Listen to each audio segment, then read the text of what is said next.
Hello guys, कैसे हो सब। आज हम लोग शुरू करने वाले टॉम राइडर के मंगा एक्सप्रेशन का पार्ट 16। अगर इससे पहले वाले पार्ट को आप लोगों ने नहीं देखा तो जाकर एक बार देख लीजिए। चलिए वीडियो को शुरू करते हैं। हमें न्यूयॉर्क में एक बिल्डिंग दिखाया जाता है जो होता है मेन कैरेक्टर का पेंट हाउस, जहाँ पे न्यूज चल रहा होता है और रिपोर्टर बोल रहा होता है पेंडोरा ने जो पार्टी रखा था आखिर में आके उसमें बहुत ज़्यादा किवास मच गया था और जिस वजह से 380 लोगों को जख्मी होना पड़ा। और हमारे सूत्रों से पता चल रहा है जो 80 लोग हैं उनका हालत बहुत ख़राब है और 300 लोग ऐसा है जिनको थोड़ा बहुत चोट लगा है और कुछ लोग ऐसा है जिनके बारे में पता ही नहीं चला है, वो लोग पूरी तरह से मिसिंग है। और इससे नॉर्मल जो सिटीजन है उनको लग रहा है पेंडोरा जो है वो लोग वायलेंस को प्रमोट कर रहा है। लेकिन पेंडोरा वालों का ये बोलना है कि जिसने ये सब किया वो पेंडोरा का हिस्सा नहीं था। लेकिन इस बात से नॉर्मल सिटीजन जो है उन लोगों का गुस्सा शांत नहीं हो रहा है। ये देख के मेन कैरेक्टर हंसते बोलता है इन कम्युनिटी के साथ ऐसे ही होना चाहिए, ये लोग इस चीज़ को डिजर्व करता है। तभी इरियाना की पूछती है कि पार्टी में जो हुआ वो सही था क्या। ये सुन के मेन कैरेक्टर बोलता है हाँ वो सही था, मैं वही किया जो करना जरूरी था वहाँ पे, और जबकि मुझे अब एस्टर मिल गया तो ये मेरे लिए बहुत अच्छा हुआ। ये सुन के इरियन बोलती है अगर तुम बोल रहे हो तो सही है। और मेन कैरेक्टर सोचने लगता है जबकि वो अब एस्टर मेरे पास है तो इसके मतलब किंग ऑफ प्रोपगेशन का जो टाइटल है वो अब खाली रहने वाला है।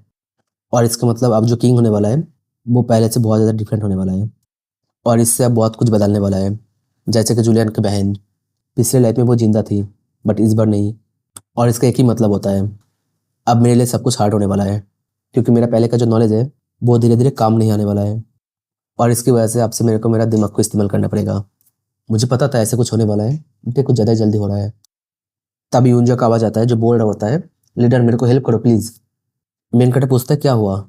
यूंजा बोलता है मैं वो रस्सी वाले रेलिक को ठीक कर रहा था लेकिन वो थोड़ा अजीब हरकतें कर रहा है। ऐसा नहीं कि मैं इसको पहली बार रिस्टोर कर रहा हूँ लेकिन इस बार थोड़ा डिफरेंट है।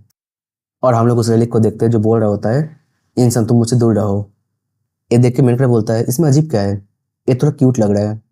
ये सुन के यूंजा सोचता है क्या क्यूट, और बोलता है अभी तो तुमको देख के अच्छा लग रहा है लेकिन जब तुम इसके पास जाओगे तब इसका हरकत चेंज हो जाता है। ये सुन के मेन कटर बोलता है तुम फिर से ट्राई करो या फिर तुम ऐसा करके अपने काम से छुट्टी मारना चाहते हो। ये सुन के यूंजा बोलता है तुम कितना मीन हो लीडर, मैं अभी जो बोल रहा था वो एकदम सीरियसली बोल रहा था। और इसके साथ वो रोप वाला रेलिक को बोलता है ओके रोप तुम बहुत अच्छे हो, आ जाओ मेरे पास, चलो जल्दी आ जाओ, चलो आ जाओ प्लीज।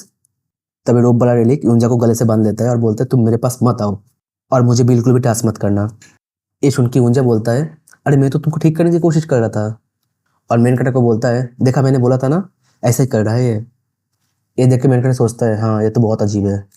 मेन कटर रोप वाला रेलिक को बोलता है रोप इधर आ जाओ नहीं तो तुम मेरा रेस्टोरेंट को मार दोगे। हम यूंजा को देखते हैं जो बोल रहा होता है मैं सांस नहीं ले पा रहा हूँ। और मेन कटर का आवाज़ सुनकर रस्सी बोलता है मास्टर अब आ गए, आप कब आए मास्टर, चलिए मेरे साथ खेलिए, प्लीज़ मेरे साथ खेलिए ना। मेन कटर बोलता है तुम खुद को ठीक करने क्यों नहीं दे रहे हो, अगर तुम ऐसे रहोगे तो तुम टूट जाओगे। ये सुन के रोप वाला रेलिक बोलता है मुझे नहीं करवाना, मुझे बहुत अजीब लग रहा था, मुझे बहुत बहुत अजीब लग रहा था। ये सुन के मेन कटर पूछता है इसका मतलब क्या है। तभी हम देखते हैं वो रेलिक जो है वो ग्लो करने लगता है और एक नया सिस्टम विंडो शो होता है जिसमें लिखा हुआ रहता है रोप रेलिक को अपना गोल मिल चुका है जिसकी वजह से वो अब ट्रांसफॉर्म हो रहा है। और दूसरे विंडो में लिखा हुआ रहता है रोप का जो बॉडी है वो ट्रांसफॉर्म हो रहा है। ये देख के मेन कटर सोचता है क्या रोप ट्रांसफॉर्म हो रहा है, क्या रोप खुद को चेंज कर रहा है, लेकिन कैसे। और तीसरे विंडो में लिखा हुआ रहता है इसका गोल था अपने ओनर के लिए दूसरे किसी के कंट्रोल में आने के लिए मना करना। ये देख के मेन कटर सोचता है कि अगर मैं ठीक से सोच के देखूँ ये तब हुआ था जब ऑस्ट्रेन ने मेरे खिलाफ मेरा रोप रेलिक को यूज़ करने की कोशिश किया था और एक्चुअली रोप के साथ मैं अभी तक कॉन्टैक्ट नहीं बनाया जिसकी वजह से उसका कोई मालिक नहीं है, तो उसको ऑस्टिन का बात सुनना चाहिए था। लेकिन उसने ऑस्टिन का बात सुनने के लिए मना किया था और उसके ऊपर अटैक कर दिया था और मुझे लगता है यही उसका गोल था। इसके साथ और एक सिस्टम शो होता है जिसमें लिखा हुआ रहता है मल्टी यूजेस सिल्वर स्काई रोप जिसका रैंक है बी और जिसका ट्रेडनेस यानी थकान 0% है। ये देख के मेन सोचता है कि इसका रैंक बढ़ चुका है। फिर और एक सिस्टम शो होता है जिसमें लिखा हुआ रहता है ए वाला रेलिक अब पॉजिटिव रेलिक में चेंज हो चुका है और जिससे इसका यूजेस का लिमिट जो है वो बढ़ चुका है। और ये देख के मेन सोचता है अब एक तरह का पॉजिटिव रेलिक भी बन चुका है। तभी वो रोप रेलिक बोलने लगता है अब मुझे अच्छा लग रहा है, अब मुझे बहुत अच्छा लग रहा है। ये देख के मुझे पूछता है अभी यहाँ पे क्या हुआ। मेन कटर बोलता है ये जो रेलिक था ये खुद ही खुद को अपग्रेड कर लिया और ये चीज़ मेरा लाइफ में मैं पहली बार देख रहा हूँ। तभी एक और सिस्टम विंडो शो होता है जिसमें लिखा हुआ रहता है इस रेलिक का अभी तक कोई ओनर नहीं है। ये देख के मेन कटर बोलता है चलो तो फिर एक कॉन्टैक्ट बना लेते हैं। तभी वो रस्सी वाला रेलिक जाके मेन कटर को पूरी तरह से लपेट लेता है और बोलता है मालिक में आ गया। तभी और एक सिस्टम विंडो शो होता है जिसमें लिखा हुआ रहता है कॉन्ट्रैक्ट जो है वो सक्सेसफुली हो चुका है और इस कॉन्ट्रैक्ट को रेलिक अपनी मर्जी से बनाया। तभी वो रेलिक पूछने लगता है, मास्टर मैं अच्छा लग रहा हूँ ना, क्या मैं प्रीटी हूँ? ये देख के ऊंजा बोलता है, चलो ये तो अच्छा हुआ, अब इसको रिस्टोर नहीं करना पड़ेगा। लेकिन क्या इसमें रिस्क नहीं है, क्योंकि एक तरह का पॉजिटिव रेलिक है। तभी और एक सिस्टम शो होता है जिसमें लिखा हुआ रहता है, ये जो रेलिक है इसका रिस्क होने वाला है कॉम्प्लीमेंट, मतलब इसको अच्छा अच्छा कॉम्प्लीमेंट देना पड़ेगा। ये देख के मेरे सोचता है, क्या कॉम्प्लीमेंट इसका रिस्क है? तभी ऊंजा हंसने लगता है और बोलता है, ये तो एक पप्पी है ना, छोटा बच्चा होता है ना कुत्ते का, उसके जैसा है। मुझे लगा था रिलिक्स का जो रिस्क होता है वो बहुत ही खतरनाक होता है, लेकिन आप देख रहे हो कुछ ऐसा रिलिक भी होता है जो अपने ओनर को हमेशा फॉलो करना चाहता है। मेनकट बोलता है, नहीं ऐसा नहीं होता है, ये वाला केस जो है ये थोड़ा स्पेशल है। तभी फिर से एक नया विंडो शो होता है जिसमें लिखा हुआ रहता है, अब तुम्हें एक नया टाइटल मिलता है जिसका नाम है रेलिक ट्रेनर, और जिससे तुम्हें बाकी रेलिक के साथ कॉम्पेटिबिलिटी जो है वो बढ़ जाएगा। और एक नया विंडो में लिखा हुआ रहता है, आपसे तुम रेलिक का 90% पावर को यूज़ कर पाओगे। ये देख के मेनकट शॉक हो जाता है और सोचने लगता है कॉम्पेटिबिलिटी जो है उसको बढ़ाना बहुत मुश्किल होता है, क्योंकि ये तुम्हारा टैलेंट की तरह नहीं होता है जिसको तुम बहुत ही इजीली बढ़ा सकते हो। और हंसते हुए सोचता है, तो इसका मतलब ये जो ड्रिल था ये बहुत अच्छा था, मैं एक चीज़ को फील कर पा रहा हूँ, यही जो है ना, यही हर एक चीज़ का चाबी है। अगर मैं हर एक क्लिक को ऐसे ही अपग्रेड कर पाऊँ तो एक बार सोच के देखो क्या हो जाएगा उसके बाद। It will be game changer. अब से मुझे और ज़्यादा रेलिक के ग्रोथ के ऊपर रिसर्च करना ही पड़ेगा। और इसके साथ में पैंडोरा के हेडक्वार्टर को दिखाया जाता है, जहाँ पे कोई बोल रहा होता है, ये जो पार्टी हुआ था इसमें हम लोगों को बहुत ज़्यादा नुकसान हुआ। पैंडोरा का जो इन्फॉर्मेशन कलेक्टर है, यानी ऐसा इंसान जो किसी भी चीज़ का इन्फॉर्मेशन निकाल सकता है, और हमारा पैंडोरा सिस्टम जो पार्टी में आने वाले हर एक इंसान का जो एबिलिटी है उसको स्कैन किया था, और जिससे हम लोगों ने हाई एबिलिटी जो रेलिक यूजर है उनको मार्क किया था। और हमने सोचा था इनमें से जो हमारा बात मानेगा उनको हमारे टीम में ले लेंगे, और जो विरोध करेगा उनसे छुटकारा ले लेंगे। लेकिन हम लोग फेल हो गए क्योंकि पार्टी को अचानक बंद करना पड़ा। ये सुन के उनमें से एक मेंबर बोलता है, तो फिर हम लोग दूसरा पार्टी रख लेते हैं। ये सुन के होस्ट बोलता है, हमारे पास उतना टाइम नहीं है। तभी दूसरा मेंबर पूछता है, टाइम नहीं है मतलब क्या है? होस्ट बोलता है, छोटे बड़े बहुत सारे टॉम्स इस दुनिया में अपेयर होने लगा है, और इतना ही नहीं, बहुत जल्द 7 ग्रेड टॉम जो है वो आने वाला है। और आज तक जितने भी टॉम्स आए हैं उनमें से 7 ग्रेड टॉम का जो साइज और डेंजर लेवल होगा वो बहुत ज़्यादा अलग होगा। और इसका एक ही मतलब होता है, उसके अंदर जो रेलिक मिलेगा वो उतना ही ज़्यादा स्ट्रॉन्ग होने वाला है। हमारा जो पैंडोरा का फ्यूचर प्रेडिक्ट करने वाला रेलिक है उसके हिसाब से बोला जा रहा है, जो भी इंसान इन टॉम्स को क्लियर करेगा वो इस दुनिया को बदल देगा। और यही वो कारण है जिसकी वजह से कुछ भी हो जाए हम लोगों को ये टॉम्स को क्लियर करना ही पड़ेगा। यश उनको मेंबर्स बोलने लगता है, yes I agree with you. दूसरा बोलता है, हाँ हम लोग किसी को इसको लेने नहीं दे सकते। तभी वो होस्ट बोलता है, इसके लिए हमें और ज़्यादा लोग चाहिए, तो इसीलिए हम लोग प्लान कर रहे हैं और ज़्यादा मेंबर्स को भर्ती करने के लिए हमारे पार्टी में। तभी कोई मेंबर बोलने लगता है, इसके लिए कोई भी फाइनेंशियल सपोर्ट चाहिए तो मैं कर दूंगा। और दूसरा कोई बोलते हैं कि आप लोगों में से किसी के पास कोई आइडिया है कैसे दूसरे लोगों को रिक्रूट किया जाए अपनी टीम में? तभी उनमें से एक मेंबर बोलता है, हमारा जो पैंडोरा का सिस्टम है उसने कुछ ना कुछ मेंबर को ढूंढा ही होगा, बता वो लोग कौन है। क्या ऐसा नहीं हो सकता हम लोग एक एक करके उनको भर्ती कर बोले अपनी टीम में? ये सुन के वो होस्ट बोलता है, हाँ एक अच्छा आइडिया है। जो टॉप 50 कैंडिडेट है मैं आपको उन लोगों के बारे में बताता हूँ। पहला जो बंदा है उसका नाम है सियोकॉन, इसका उम्र है 58, और इसके पास रेलिक है 21, और इसका पोटेंशियल है पोजेशन यानी कब्जा। और दूसरा जो है उसका नाम है ऑस्टिन रॉकफेलर, और इसकी उम्र है 28, और इसके पास रेलिक है 20, और इसका पोटेंशियल है आर्ट का। तीसरा बंदा जो है उसका नाम है रिचर्ड जंग, इसकी उम्र है 59, इसके पास 6 रेलिक है, और इसका पोटेंशियल है कॉपी करना। और ये जो लोग हैं ये लोग ऑलरेडी हमारे साइड में ही हैं, और जिन लोगों को हमारे टीम में ले आना है उनमें से पहला है जूलियन मिलर, इसका उम्र है 25, इसके पास रेलिक है 19, और इसका पोटेंशियल है प्लानिंग का। और दूसरा पर्सन जो है उसका नाम है इडन हिल्टन, इसका उम्र है 20, और इसके पास रेलिक है 1। ये सुन के एक मेंबर बोलता है, क्या इस लिस्ट में इसका नाम भी है? होस्ट बोलने लगता है, यहाँ पे कुछ अनएक्सपेक्टेड पर्सन भी है, जिनमें से पहला है एडवर्ड, इनका उम्र है 62, इनके पास रेलिक है 17, और इनका पोटेंशियल है वेल्थ यानी पैसों का। और दूसरा जो है उसका नाम है यून जेहा, इसका उम्र है 24, और इसके पास रेलिक है 5, और इसका पोटेंशियल है फ्रॉड का। ये देख के मेंबर्स लोग बोलने लगता है, चलो इनको टारगेट बनाते हैं। तब होस्ट के पास आके कोई उसका कान में बोलने लगता है कुछ, जो सुन के होस्ट बोलने लगता है, रिस्पेक्टेबल मेंबर्स आप लोग शांत हो जाइए, क्योंकि इस लिस्ट का टॉप में और कोई आ चुका है। हम लोग उसको इस टारगेट लिस्ट में इसलिए नहीं रखा था क्योंकि वो बाहर का आदमी था, और इसका नाम है शिव जोहान, इसका उम्र है 22, और इसका पोटेंशियल है चोर का, और इसके पास रेलिक है 50। ये सुनते सारे मेंबर्स शॉक हो जाता है, क्या इसने अकेला 50 रेलिक को कलेक्ट कर लिया? लेकिन कैसे? ये इंसान है कौन? होस्ट उनको शांत करते हुए बोलता है, हम लोगों को ये भी इंफॉर्मेशन मिला है, इस लिस्ट में ऐसा लोग हैं जिनके साथ इसका ऑलरेडी टीम अप हो चुका है। इसका अभी तक का जितने भी काम था वो सब देखने के बाद पता चला है हमको, ये पैंडोरा का नंबर 1 एनिमी है। इसको हमारे लिए रिक्रूट करने का कोशिश करना पॉइंटलेस है, क्योंकि ये ऑलरेडी हमारे लिए थ्रेट बन चुका है। ये सुन के बाकी मेंबर चिल्लाने लगते हैं, बोलते हैं नहीं ऐसा नहीं हो सकता, ये तो एक बच्चा है, तुम लोग ये बोलना चाह रहे हो कि हम लोग मिलकर एक बच्चे का कुछ नहीं कर सकते? वो है क्या चीज़? तब होस्ट सबको बोलता है काम डाउन, शांत हो जाए आप लोग, पैंडोरा के पास इसके बारे में बहुत इन्फॉर्मेशन है, और इतना नहीं हमारे पास बहुत सारे सपोर्टर हैं और जो लोग बहुत ही टैलेंटेड हैं, तो इसलिए वो हमसे पहले 7 गेट टॉम के अंदर एंट्री मार ही नहीं पाएगा, क्योंकि हम लोग कभी इसकी इन्फॉर्मेशन रिवील नहीं करेंगे कि वो टॉम्स कहाँ पे और कब आने वाला है। सीन शिफ्ट होते ही हमें एक सिस्टम विंडो दिखाया जाता है जिसमें लिखा हुआ रहता है रेलिक के ग्रोथ होने का बेसिक कंडीशन यही है, आपको कुछ वैल्यू प्रोवाइड करना पड़ेगा। और दूसरा विंडो में डिटेल्स में लिखा हुआ रहता है अगर डी रैंक से सी रैंक में जाना है तो नॉर्मल वैल्यू प्रोवाइड करना पड़ता है, सी रैंक से बी रैंक में जाने के लिए आपको स्पेशल वैल्यू प्रोवाइड करना पड़ेगा, बी रैंक से ए रैंक में जाने के लिए आपको ट्रेजर लेवल का वैल्यू प्रोवाइड करना पड़ेगा, और ए रैंक से एस रैंक में जाने के लिए जो रेलिक यूजर है उसको हीरो ऑफ द जनरेशन बनना पड़ेगा, और एस रैंक से एस रैंक में जाने के लिए जो रेलिक यूजर है उसको गॉड लेवल रेलिक यूजर बनना पड़ेगा। ये देख के मेन कैरेक्टर सोचता है अच्छा रेलिक को अपग्रेड करने के लिए आपको ये चीज़ करना पड़ेगा। हे क्रो, क्या तुम इसको और थोड़ा अच्छे से एक्सप्लेन कर सकते हो?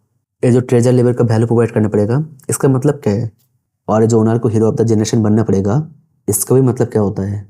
क्या तुम्हारे बोलने का ये मतलब है मुझे खुद को पॉपुलर करना पड़ेगा रेलिक को अपग्रेड करने के लिए? कमीना क्रो, क्या तुम मेरे साथ कुछ अच्छी चीज़ें नहीं बोल सकते हो? और उसके पास जो बाकी रेलिक है उनसे पूछने लगता है क्या तुम लोगों को कुछ पता है इसके बारे में? ये सुन के वो रेलिक बोलने लगता है नहीं इंसान, हमको कुछ नहीं पता। ये सुन के मेन कैरेक्टर बोलता है हद है यार, कुछ अच्छे से इन्फॉर्मेशन मिला ही नहीं। ये देख के मुझे सोचने लगता है क्या कर रहा है लीडर, और पूछता है क्या तुम्हारा हो गया? अगर हो गया तो एक बार न्यूज़ को देख लो क्योंकि न्यूज़ में कुछ अजीब चल रहा है। मेन कैरेक्टर बोलता है अब क्या हो गया? तभी न्यूज़ में बताया जाता है इस दुनिया में बहुत सारे टॉम्स अपेयर हो रहा है धीरे धीरे, और इसमें एक अजीब बात यह है अगर इस टॉम्स को अगर मैप में मार्क करोगे तो एक अजीब सा पैटर्न बनता है। और हमारे जो रिपोर्टर लोग हैं उन लोगों ने पैंडोरा से पूछा है इसके बारे में, और पैंडोरा ने बताया हम लोग अभी इसके बारे में बता नहीं सकते क्योंकि हमारा जो रिसर्च है वो चल रहा है। ये सुन के मेरे को गुस्सा हो जाता है और बोलता है इनका का मतलब क्या है कि इनको नहीं पता, इनको सब कुछ पता है लेकिन ये लोग बताना नहीं चाहता है, ये लोग छुपाना चाह रहा है। न्यूज़ में बताया जा रहा है जहाँ पे टॉम्स आने वाला है वहाँ पे जितने भी लोग थे उनको गवर्नमेंट वहाँ से हटाने की कोशिश कर रहे हैं। तभी यूंजा बोलता है तुम्हारा मतलब क्या है? वो लोग छुपाने की कोशिश कर रहे हैं, इसका मतलब तुम्हें कुछ पता होगा। मेन कैरेक्टर बोलता है ऑफकोर्स मुझे पता है, ये जो चल रहा है ये सब साइन है 7 टॉम्स आने का, बहुत जल्द जो 7 ग्रेट टॉम है वो आने वाला है, लेकिन ये जो चीज़ है बहुत साल बाद आने वाला था, इतना जल्दी नहीं, फ्यूचर जो है वो फिर से बदल रहा है। यूंजा पूछता है 7 ग्रेट टॉम्स का मतलब क्या है? मेन कैरेक्टर बोलता है इसका मतलब यही है कि वो जो टॉम्स आने वाला है वो पहले से भी ज़्यादा बड़ा और खतरनाक होने वाला है, लेकिन इसके अंदर जो रेलिक मिलेगा वो बहुत ज़्यादा पावरफुल होगा। और ये जो 7 ग्रेट टॉम्स है वो 7 डेडली सिंस के ऊपर बेस है। 7 डेडली सिंस वही होता है जो इंसानों के अंदर मिलता है ना 7 तरह का पाप, जैसे कि लालच, हवस, गुस्सा, लेजीनेस, ऐसे 7 तरह का होता है। हाँ जो 7 ग्रेट टॉम्स है वो इसके ऊपर बेस करके बनता है। ये सुन के यूंजा बोलता है मुझे सुन के ऐसा लग रहा है कि इसके अंदर जाना नहीं चाहिए। मेरे को सोचता है मेरे पास पिछली लाइफ में जो आर्कोलॉजिकल रेलिक था वो मुझे टॉम्स के अंदर रेड करने का पावर देता था, और वो मुझे 7 ग्रेट टॉम्स के अंदर से मिला था जो था ग्रीड यानी लालच का टॉम। मैं एक राइडर ही बन पाया था क्योंकि मैं सियोकॉन के नीचे काम करता था, बट बाकी जो भी लोग थे जिनको इस टॉम के अंदर से रेलिक मिला था वो सब किंग लेवल का बन गए थे। मेन कैरेक्टर यूंजा को बोलता है कुछ भी हो जाए हमें बाकी उससे पहले इस टॉम को क्लियर करना ही पड़ेगा। यूंजा बोलता है तुमने तो बोला था इसको क्लियर करना बहुत मुश्किल है। मेन कैरेक्टर बोलता है हाँ यही एक प्रॉब्लम है, लेकिन कुछ भी हो जाए हम लोग सियोकॉन या फिर पैंडोरा में से किसी को भी पहले जाने नहीं दे सकता उस टॉम के अंदर। अगर तुम्हें उस टॉम्स के अंदर रेड करना है तो तुम्हें 2 में से एक चीज़ चाहिए ही चाहिए। पहला है बहुत ही स्किलफुल टीममेट या फिर बहुत ही यूजफुल रेलिक, तुम्हें इन दोनों में से एक चीज़ चाहिए ही होगा। और सोचने लगता है इस टाइप पे बहुत ही डिफिकल्ट होने वाला है कोई ट्रस्टवर्दी टीममेट को ढूंढ पाना, तो मुझे लगता है मेरे पास एक ही ऑप्शन बचा है, मेरा जो रेलिक है उनको अपग्रेड करना पड़ेगा।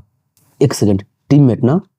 ये सोचते ही अपना अवेस्टा रेलिक जो है उसको निकालने लगता है और बोलता है जो रेस्टर अवेस्टा रेलिक जो है वो इजीली तुम्हारे लिए फॉलोअर्स बना सकता है, और एक इविल से स्मेल देते हुए बोलता है शायद मैं इसकी मदद से गॉड लेवल रेलिक यूजर बन जाऊँ, क्योंकि क्रो ने कभी मुझे ये नहीं बोला कि मुझे किस तरीके से मेरा पॉपुलैरिटी जो है उसको बढ़ाना पड़ेगा।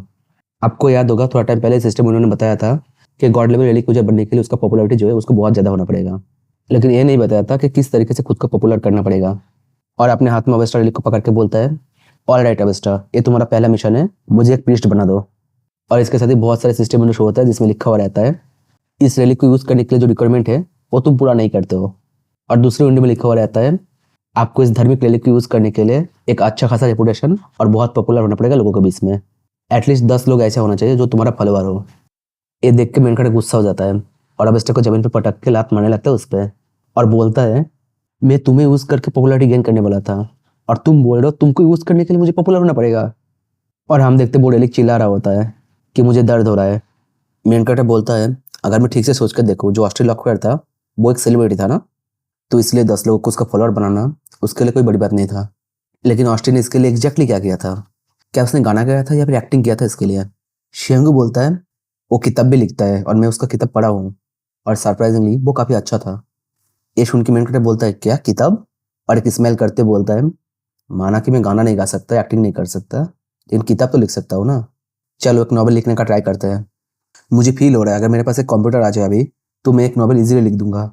लेकिन उससे पहले ऑस्टिन का जो नॉवल है मुझे एक बार पढ़ के देखना चाहिए कि उसमें क्या क्या लिखा है और कैसे लिखा है। हम देखते हैं सियोंग और उसका टीम को जो चाय का पौधा जो था उसका देखभाल कर रहा है। तो मेन कैरेक्टर का आवाज आता है जो बोल रहा होता है ये क्या है, मुझे कुछ भी समझ में नहीं आ रहा है। और हम देखते हैं मेन कैरेक्टर ऑस्टिन का जो किताब था उसका पढ़ रहा होता है और बोल रहा होता है मुझे समझ में नहीं आ रहा है कि ये चीज इतना पॉपुलर कैसे हो सकता है। ये देख के सियोंग पूछता है क्या हुआ है, कुछ हुआ है क्या? ये सुन के मेरे को बोलता है हाँ मैं खुद का जो नोवेल लिखने वाला हूँ उसका इंस्पिरेशन के लिए मैं इस किताब को पढ़ रहा था, लेकिन ये जो किताब है ये उतना अच्छा भी नहीं है। तो फिर ये इतना पॉपुलर कैसे हो गया? क्या जितने भी नोवेल पॉपुलर होते हैं वो इतना ही बेकार होता है? और हम देखते हैं उस नोवेल का जो नाम है वो है सीक्रेट हाउसवाइफ। और सियंगू थोड़ा सा ठड़के से मुंह बनाते हुए बोलता है ये बेकार नहीं है, बहुत पॉपुलर है। और मुझे लगता है शायद जो किताब तुम्हारा जो नेचुरल इंस्टिंक्ट है उसको सेटिस्फाई करता है वो पॉपुलर हो जाता है। और इससे हमें एक चीज़ तो पता चल जाता है जो किताब है वो एक ठड़की वाला किताब है। ये सुन के मेरे बोलता है सेटिस्फाई योर इंस्टिंक्ट्स। चलो अब मैं कॉन्फिडेंट हो चुका हूँ मेरे किताब के लिए और अब मैं जो लिखने वाला हूँ इससे कई ज़्यादा बेटर होने वाला है।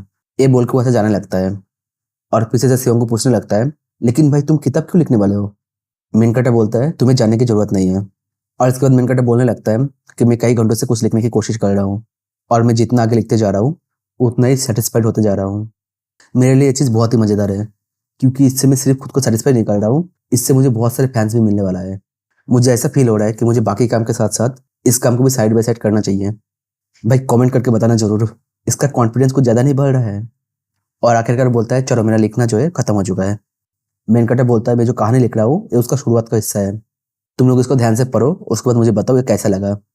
शियंगू बोलता है तुमने इतना जल्दी इतना पेज लिख दिया, ये बहुत फास्ट है।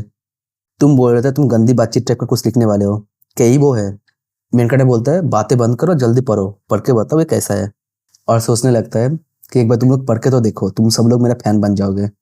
और हम देखते हैं यूंजा सियंगू और उसका पूरा टीम को पढ़ते हुए। और मेन कटर अपने सोच में रहता है कि यहाँ पे 4 लोग हैं, ये 4 लोग मेरा फैन बन जाए, उसके बाद बाकी रहेगा 6 लोग, वो तो इजीली बन जाएगा। लेकिन मुझे लगता है यहाँ पे एक दिक्कत होने वाला है। क्या होगा अगर सारे पब्लिशर मेरे साथ कॉन्टैक्ट करने लग जाए, तब मैं इस चीज़ को कैसे हैंडल करूंगा? और जब ये वाला बुक अच्छा बिकने लगेगा तब वो लोग मुझसे सेकंड वाला पार्ट के लिए पूछेगा, तब मैं कैसे करूंगा? क्योंकि मैं तो टॉम में रेड करने में बिजी रहूंगा। भाई इसका सपना कुछ ज्यादा हो रहा है भाई, अब ज्यादा हो रहा है। तभी उनजा अपना रेडिंग को खत्म करके वो ऐसे चुपचाप जा रहा होता है। ये देख के मेन कैरेक्टर बोलता है सेलेब नंबर 1 क्या तुम्हारा पढ़ना हो चुका है? यूंजा बोलता है हाँ हाँ हाँ, हो गया है। मेन कैरेक्टर बोलता है तो बताओ कैसा था, कैसे लगा तुमको मेरा किताब? यूंजा एक रोबोट की तरह शक्ल बना के बोलता है सुपर अमेजिंग, बहुत ही इंटरेस्टिंग था, तुम तो जीनियस हो। ये देख के मेन कैरेक्टर सोचता है ये कुछ अजीब है। मेन कैरेक्टर बोलता है मुझे सच सच बताओ कैसा लगा तुमको? अगर तुम सच नहीं बोलोगे तो मैं शेक्सपियर का रिलीक यूज करूंगा तुम्हारे ऊपर, तब तुमको सच्चाई बोलना ही पड़ेगा। और अगर मुझे पता चला तुम झूठ बोल रहे हो तब तुम समझ सकते हो क्या होगा। ये सुन के मुझे बोलता है नहीं नहीं मैं बता रहा हूँ। लीडर ये बहुत ही बोरिंग था और इसका जो प्लॉट था वो थोड़ा सा भी इंटरेस्टिंग नहीं था और इसका कोई सीन्स भी नहीं बन रहा था। और तुम जो बोल रहे थे इसमें गंदी सीन है वो है कहाँ? और हम देखते हैं इसका हर एक शब्द जो है वो तीर की तरह जाके मेन कैरेक्टर को चुभने लगता है। मैं बोला था भाई इतना खुश मत हो मत हो, नहीं माना नहीं मेरे बात, देखा है। मेन कैरेक्टर गुस्सा होकर बोलता है तुम कमीना तुम कुछ ज्यादा नहीं बोल रहे हो। लेकिन हम देखते हैं यूंजा जो है वो अभी तक रुका नहीं है, वो बोला ही जा रहा है। और कहानी का वो वाला हिस्सा जो है वो तो और सेंस नहीं बना रहा है जहाँ पे तुम टॉम राइडिंग की बात कर रहे हो। ये तो गंदी किताब है ना, तो यहाँ पे टॉम राइडर कहाँ से आ रहा है? ये सुन के मेरे चिल्ला के बोलता है तुम बोलना क्या चाहते हो? अभी के टाइम पे रिलीक जो है सबसे इंपॉर्टेंट चीज है, तो इसीलिए लोगों का जो डिजायर है वो रिलीक से लेकर ही होता है। ये सुन के यूंजा बोलता है हद है यार, तुम्हारा दिमाग में रिलीक के बिना कुछ नहीं चलता है ना। हम देखते दूसरा बंदा जो होता है वो भी बोलता है हाँ भाई ऐसे ही बोल रहा है, मैं तो इसको पढ़ ही नहीं पा रहा हूँ क्योंकि इसमें ऐसा कुछ शब्द है जिसको मुझे मतलब ही नहीं पता कि वो क्या होता है। मेन कैरेक्टर बोलता है क्या तुम्हारा मतलब क्या है? वो बंदा बोलता है जैसे कि अब एक शब्द है सिबेरियन, इसका मतलब क्या होता है? मेन कैरेक्टर बोलता है इसका मतलब होता है एक्सट्रीमली कोल्ड, मतलब बहुत ज्यादा ठंड। सियांगो बोलता है ये जो शब्द एंड ओवर इसका मतलब क्या होता है? मेन कटा बोलता है इसका मतलब होता है अपना सबसे बेस्ट देना। तीसरा बंदा पूछता है रिस्पेक्ट का मतलब क्या है? मेन कटा बोलता है इसका मतलब है हेट करना। अगर आप लोगों को समझ में नहीं आ रहा है तो बता दूं, कोरिया, जापान, चाइना, इस सब जगह में इंग्लिश बहुत कम चलता है। ये लोग अपने ही लैंग्वेज को बहुत ज़्यादा इंपॉर्टेंस देता है और वो लोग आपस में सोचने लगता है कि ये जो शब्द था ये पहला लाइन पे था, हम लोग अभी तक पहला लाइन को ख़त्म नहीं कर पाए। तभी यूंजा बोलता है यहाँ पे और एक कमी है तुम्हारी कहानी में, जो है इसको समझना बहुत ही मुश्किल है। और हम देखते हैं जो बात था ये तीर की तरह जाके मेन कैरेक्टर का दिल पे लगता है। और हम देखते हैं यूंजा यहाँ पे नहीं रुकता है, वो आगे और ज़्यादा बोले जा रहा है कि जो रोप लिखे वो चाहे तो इससे अच्छा लिख सकता है। ये सब कुछ सुनने के बाद मेन कैरेक्टर सोचने लगता है कि मुझे लगता है नोवेल लिखना बहुत ही मुश्किल है, ये उतना आसान नहीं होने वाला जितना मैंने सोचा था। और इस सब में मैंने एक ही चीज़ सीखा कि मैं जो चीज़ कर रहा हूँ मुझे वही चीज़ करना चाहिए, बाकी चीज़ में हाथ नहीं डालना चाहिए। चलो कुछ और टॉम में जा क्रिएट करते हैं। सो गाइस इस वीडियो को यहाँ पे ख़त्म करते हैं। और दोस्तों हम लोग 1K का बहुत ज़्यादा नज़दीक है, तो प्लीज़ सब्सक्राइब करके 1K करवा दो यार।